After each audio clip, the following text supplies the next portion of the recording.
Support WrestleTalk! Give us a subscribe. A wild and crazy brawl tops a brilliant episode of Dynamite. Our tag title tournament is confirmed and a babyface wins in our hometown. Shut the front door! And shout out to this guy for his awesome Support WrestleTalk sign, complete with an old school Oliver Davis. I am Luke Cohen. Press the thumbs up button, give us a subscribe as I review AEW Dynamite in the triumphant return of the In About 4 Minutes format. We didn't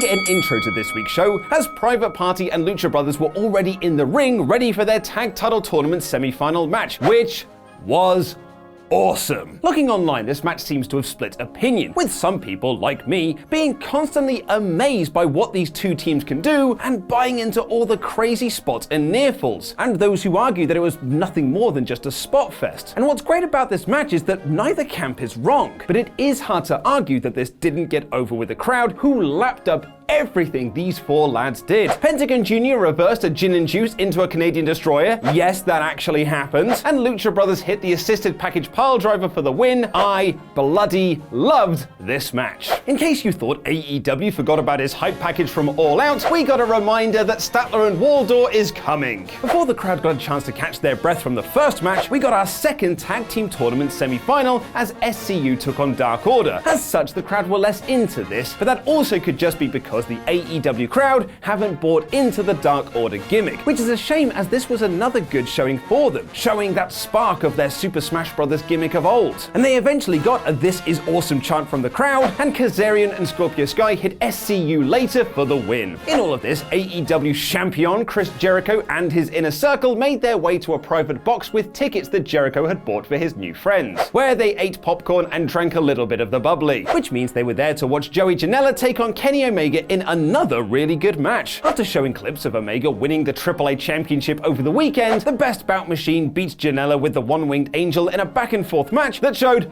the bad boy is more than just blood and guts. Cody came out for an in-ring interview with Tony Schiavone where he wanted to make a big announcement, but was constantly drowned out by Inner Circle, who got horny with air horns. Cody said, and this is a direct quote, "This isn't like that wrestling company we came from. This isn't an invisible wall. We can fight right here, right now." And I'll be honest, I've absolutely no idea what company he's talking about. Jericho, however, pointed out that Cody was outnumbered 4-1, which brought out Cody's brother Dustin and his brain stew ripoff MJF, who Chris Jericho insulted by asking what sort of person would wear a scarf, and the surprise appearance of Diamond Dallas Page. I popped huge for DDP. This led to a crazy brawl into the concourse, with Cody slamming Jericho into a dipper dab, which means we're apparently getting a new AEW inspired flavor, and security struggled to break up this wild fight. I absolutely loved this segment from start to end. It was so awesome. The Young Bucks beat Best Friends in a fun match which featured Orange Cassidy super kicking and doing his no hands dive, so it was actually the match of the night. And then they accepted Santana and Ortiz's challenge for Full Gear. We got a hype package for hometown girl Britt Baker, including a photo of her at a sports game with real-life boyfriend and NXT champion Adam Cole. Adam Cole to AEW confirmed. And then she beat Jamie Hayter in front of her hometown crowd. It probably should have been shorter, but it worked for the live audience. After the match, Jen Decker tried to interview Jamie Hayter, but she was blindsided by Brandy Rose, who then threatened Decker. So is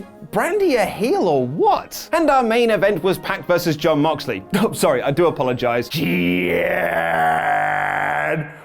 Oh no, wait, Pax attacked him on the ramp before the match started. This set up a great in-ring story of Moxley refusing to give up while also struggling to stand up. He would have a flurry of offense, but Pac would just shut him down. However, when Justin Roberts announced that only a few minutes of TV time were remaining, the live crowd pretty much figured out this was going to a draw and seemed to lose interest. Not fully, however, as they did totally buy into Moxley pinning Pac off the paradigm shift, only for the bastard to kick out before the time expired. Now, I personally really liked the draw as it protects both guys, but the crowd live in attendance were less keen because they didn't get a finish, which it's fair enough. Though they did enjoy Moxley laying out the referee with another paradigm shift. Was that about 4 minutes? It's been a while since I've written one of these shorter scripts, so it might be on time. But what did you think of the show? Let me know by using the eye on screen, where you can choose from All Elite, AEW some, Middle of the Road, SC2 out of 5, And what the buck? The in-ring action was fantastic on this packed show, with Lucha Brothers and Private Party totally stealing the night in the opener, Moxley and Pac telling a great story, and Omega and Janela putting on some awesome chain wrestling. Not to mention that superb brawl. This week's AEW Dynamite